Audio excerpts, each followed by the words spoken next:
Open style वाली कुर्ती के साथ कॉलर की कटिंग और स्टिचिंग करना बहुत ही आसान तरीके से सिखाऊंगी। इसमें हमने दो तरह की स्ट्रिप्स लगानी है। ये एक हमारी शर्ट में एक साइड पर बॉर्डर दिया गया था, इसकी स्ट्रिप होगी और दूसरी स्ट्रिप हम प्लेन लगाएंगे। और इसके बाद आप ये देखें, इस स्ट्रिप की जो हमने चौड़ाई रखी है वो 3 इंच है। थोड़ा सा कपड़ा हमारा एक्स्ट्रा है, ये आपको नज़र आ रहा है। आप 2.5 इंच पर इसकी कट करें इसे। और ये जो बुकरम की स्ट्रिप है ये 1 इंच से 2 पॉइंट कम है, यानी कि 1.25 इंच है। 1/2 इंच फोल्डिंग का मार्जिन रखते हुए आपने फिर बुकरम की स्ट्रिप को प्रेस करना है। इसके बाद फोल्ड करते हुए हमने कुर्ती पर लगाना है। ये मैं आपको लगाते हुए बताऊंगी कि कैसे इसे लगाना है। इसके बाद आप ये देखें, जब हम कॉलर वाली कुर्ती की कटिंग करते हैं या बैन वाली, तो हमें थोड़ा सा तीरे का साइज एक्स्ट्रा रखना होता है। अब जो हमारी नॉर्मल कमीज है उसके तीरे का साइज 7 इंच है, यानी कि 14 इंच है। और कॉलर या बैन वाली कुर्ती के लिए हमें 1 इंच एक्स्ट्रा रखना होता है। तो ये देखिए हमने 8 इंच पर इसके तीरे की कटिंग की है। तो आप भी इसी तरह 1 इंच एक्स्ट्रा रखते हुए तीरे की कटिंग करें। इसके बाद गले की चौड़ाई के लिए हम 3 इंच पर निशान लगाएंगे और गले की डीप लेंथ के लिए हम 3.5 यानी कि 3.5 इंच पर निशान लगा लेंगे। अब इन दोनों निशानों को आपस में मिलाते हुए हल्का सा राउंड वी शेप देंगे, बहुत ज्यादा गहराई वाला राउंड नहीं करना। इसके बाद बैक पार्ट को हटाते हुए हम फ्रंट गले की कटिंग करेंगे। अब यहाँ से इंची टेप को 1 इंच के गैप से रखते हुए एक निशान लगाएंगे। ऊपर से इंची टेप को गले के बिल्कुल बराबर में रखते हुए 8.5 इंच पर निशान लगाना है। अब इन दोनों निशानों को मिलाते हुए एक लाइन ड्रा कर लेंगे वी शेप में और इसकी कटिंग करेंगे। ये कटिंग हल्की सी हम आगे की तरफ लेके जाएंगे क्योंकि शर्ट हमने ओपन स्टाइल में तैयार करनी है। सेंटर को भी हम सेपरेट कर लेंगे। रिवर्स राइट साइड पर हमने ये बॉर्डर वाली स्ट्रिप अटैच करनी है। लेफ्ट साइड पर हमारी प्लेन स्ट्रिप तैयार होगी। अब इस स्ट्रिप को फोल्ड करने का तरीका ये है, पहले हमने 1/2 इंच मार्जिन फोल्ड कर लिया है, फिर इसे सीधी पट्टी को रखा है और जो एक्स्ट्रा मार्जिन था इस तरह से ऊपर की तरफ पलटते हुए इसे प्रेस कर लेना है। ये ऊपर रखते हुए प्रेस करने का फायदा ये है, जब हम ये देखें इसे कपड़े को अंदर की तरफ डालेंगे तो ऑलरेडी जब हम सिलाई करेंगे तो एक ही स्टिचिंग में नीचे वाला कपड़ा भी स्टिच हो जाएगा। व्यूअर्स, ये मैं निशान लगा के दिखा रही हूँ। इतना ही मार्जिन रखते हुए हमने इसके ऊपर स्ट्रिप को स्टिच कर लेना है। 1 इंच इसे एक्स्ट्रा रखेंगे, स्ट्रिप को बढ़ा के रखना है। ये देखिए नीचे वाला कपड़ा फोल्डेड है। ऊपर इस पट्टी को इस तरह से रखेंगे और सिलाई लगा लेंगे। सेम मार्जिन रखते हुए हमने इस स्ट्रिप को इसके साथ अटैच कर लेना है। अब आप नीचे की तरफ से देखें, एक ही सिलाई में हमारा बहुत ही नीट ये स्ट्रिप की सिलाई आ रही है। अब सिलाई को यहाँ से टर्न करते हुए लेकर आएंगे। हमने 8 इंच के गैप से तकरीबन चाक तैयार करना है, तो ये निशान लगा लिया है। 1 इंच एक्स्ट्रा रखते हुए यहाँ पर हम अपनी सिलाई को खत्म करेंगे। दूसरी साइड से प्लेन स्ट्रिप भी हम सेम इसी तरीके से लगा लेंगे। ये देखिए हमने ये स्ट्रिप लगा ली है और इसके किनारे की सिलाई भी हमने फुल एंड तक लगा ली है। और 8.5 इंच के गैप से ये जो निशान आपको नजर आ रहा है हमने गले के लिए लगाया था, तो इस स्ट्रिप पर भी लगा लिया है। अब इन दोनों पार्ट्स को आपस में एक दूसरे के ऊपर रखते हुए जो एक्स्ट्रा स्ट्रिप है इसे हम गले के हिसाब से शेप देंगे और एक्स्ट्रा स्ट्रिप की कटिंग कर लेंगे। तो अब हमने शोल्डर की सिलाई लगानी है। बैक पार्ट को सीधा रखते हुए इसके ऊपर हमने फ्रंट पार्ट के शोल्डर को रख लिया है। अब हमने बैक गले की कटिंग करनी है, तो इसके लिए हमने कमीज को इस तरह से फोल्ड कर लिया है। यहाँ से 1.25 इंच का मार्जिन रखते हुए 1 इंच से 2 पॉइंट कम का मार्जिन रखा है बैक साइड के गले की कटिंग के लिए। यहाँ से निशान लगाते हुए अलग कर लेंगे। इसके बाद हम इन दोनों स्ट्रिप्स को बराबर करते हुए सेंटर में कट लगाएंगे और फिर कॉलर का साइज करेंगे। इंची टेप को मशीन में फंसा लेंगे। इन दोनों स्ट्रिप्स को बराबर रखते हुए इस तरह से साइज करेंगे। 7 इंच और 2 पॉइंट इसका साइज है, यानी कि 7.25 इंच। तो बुकरम को हमने फोल्ड कर लिया है।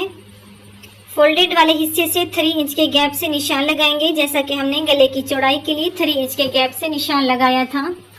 और इस निशान की जो लंबाई है यानी कि लेंथ है वो हम 1 इंच रखेंगे।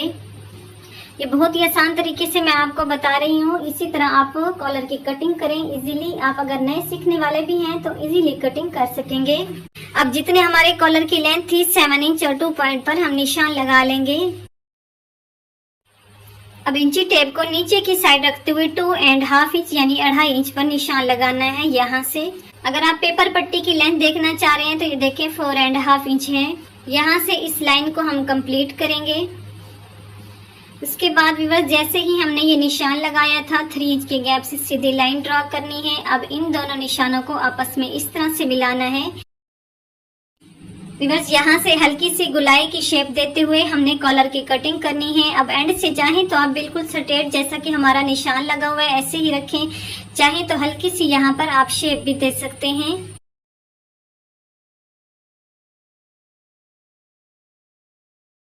इन्हीं निशानों को फॉलो करते हुए हम कटिंग कर लेंगे।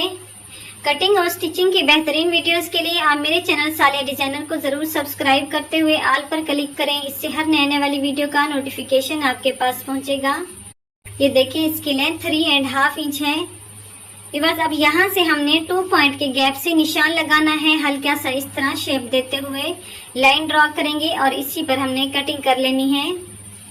जब हम कॉलर को फोल्ड करते हैं तो बहुत ही जबरदस्त शेप आती है अगर आप इसी तरह की कटिंग करेंगे।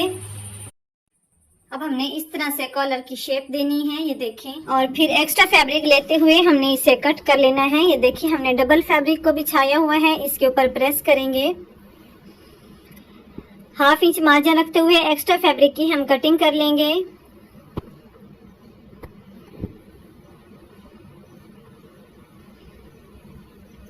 अब जो पेपर पट्टी वाला हिस्सा है इस हिस्से को यहाँ से हम फोल्ड करेंगे, नीचे वाले हिस्से को फोल्ड नहीं करना। फोल्ड करने के बाद ऊपर वाले हिस्से को उठाते हुए यहाँ पर 1 पाँव के मार्जिन से सिलाई लगा लेंगे।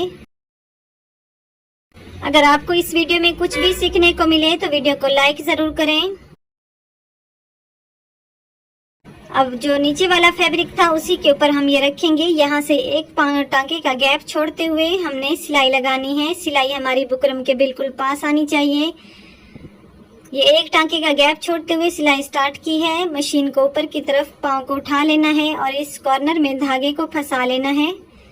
ये देखें दोनों फैब्रिक के बीच में हमने इस धागे को फंसाया है। 2 टांके आगे की तरफ करते हुए चेक करेंगे, धागा हमारा अंदर की तरफ फंस चुका है। अब इस धागे को हम इस तरह कॉलर में अंदर की तरफ डाल लेंगे। बस इस तरह करने से कॉर्नर बहुत ही जबरदस्त निकलते हैं, तो आप भी इसी तरह कोशिश कीजिएगा। धागे की हेल्प से आपने इसके कॉर्नर निकालने हैं। ये देखें फिर से हम मशीन के फुट को ऊपर कर लेंगे और सुई को अंदर ठहराते हुए इस तरह से हमने धागे को अंदर की तरफ डालना है और चेक करना है कि धागा हमारा अंदर की तरफ फंस चुका है या नहीं। अगर नहीं फंसा तो हम दूसरी बार में इसे फंसा लेंगे। कॉर्नर से कट करेंगे, सेंटर में भी हल्के हल्के तिरछे कट लगाएंगे। अब कॉर्नर को फिंगर की हेल्प से दबाएंगे और इसे पलट लेंगे। इसके बाद ये देखें धागे को खींचते हुए बहुत ही जबरदस्त तरीके से हम इसके कॉर्नर निकाल लेंगे। अगर आपको ये तरीका पसंद आए तो वीडियो को लाइक जरूर करें। व्यूअर्स अब हमने इन दोनों सिरों को आपस में मिला लेना है और सेंटर में कट लगाना है सेंटर पॉइंट के लिए। व्यूअर्स ये जो हमने 1 टांके का गैप छोड़ा था ये देखिए आपको नजर आ रहा है। अब हमने कुर्ती पर कॉलर को अटैच करना है। जो टांके का गैप छोड़ा था यहाँ पर हम निशान लगा लेंगे।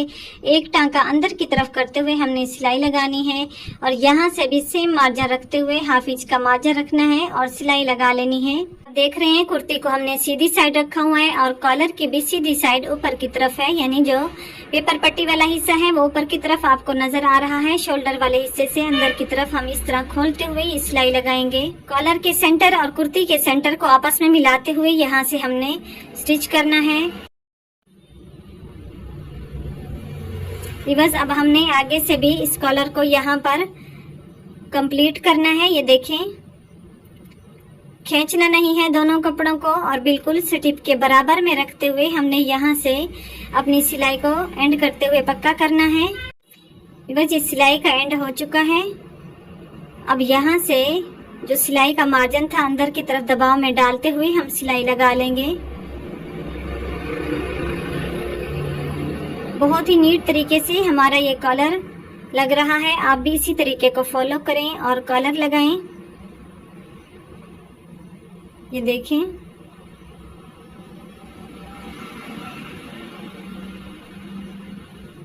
अब यहाँ से भी आप चाहें तो किनारे की सिलाई लगा सकते हैं। यहाँ से सिलाई खत्म करने के बाद हम ये धागे को निकालेंगे। ये देखें अब दूसरी साइड से भी हम इसी तरह सिलाई लगाने के बाद धागे को निकाल लेंगे।